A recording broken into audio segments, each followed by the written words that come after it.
Dieu est amour. Celui qui demeure dans l'amour demeure en Dieu, et Dieu en lui. 1 Jean 4,16. Ces paroles de la première lettre de Saint Jean expriment avec une particulière clarté ce qui fait le centre de la foi chrétienne.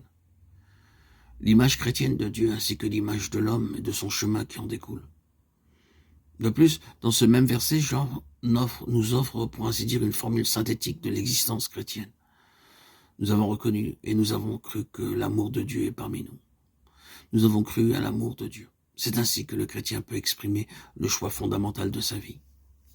À l'origine du fait d'être chrétien, il n'y a pas une décision éthique ou une grande idée, mais la rencontre avec un événement, avec une personne qui donne à la vie un nouvel horizon, et par là son orientation décisive.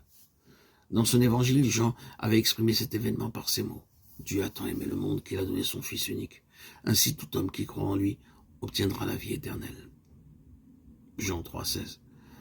En reconnaissant le caractère central de l'amour, la foi chrétienne a accueilli ce qui était le noyau de la foi d'Israël. Et en même temps, elle a donné à ce noyau une profondeur et une ampleur nouvelle.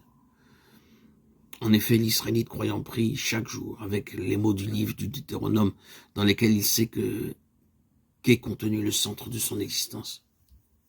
Écoute Israël, le Seigneur notre Dieu est l'unique. Tu aimeras le Seigneur ton Dieu de tout ton cœur, de toute ton âme et de toute ta force. Jean 6, 4, 5. Deutéronome 6, 4, 5. Jésus a réuni en faisant un unique précepte le commandement de l'amour de Dieu et le commandement de l'amour du prochain contenu dans le livre du Lévitique. Tu aimeras ton prochain comme toi-même, 19, 18. Marc 12, 29, 31. Comme Dieu nous a aimés le premier, 1 Jean 4, 10, l'amour n'est plus simplement un commandement, mais il est la réponse au don de l'amour par lequel Dieu vient à notre rencontre.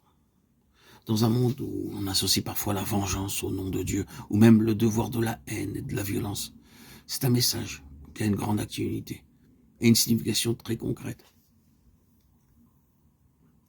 C'est pourquoi je désire parler de l'amour dont Dieu nous comble et que nous devons communiquer aux autres.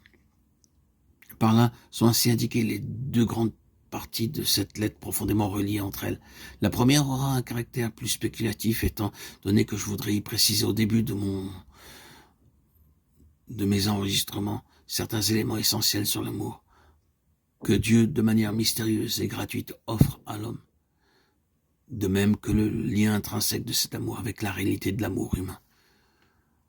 La seconde partie elle aura un caractère plus concret, puisqu'elle traitera de la pratique ecclésiale du commandement de l'amour pour le prochain. La question est très très vaste.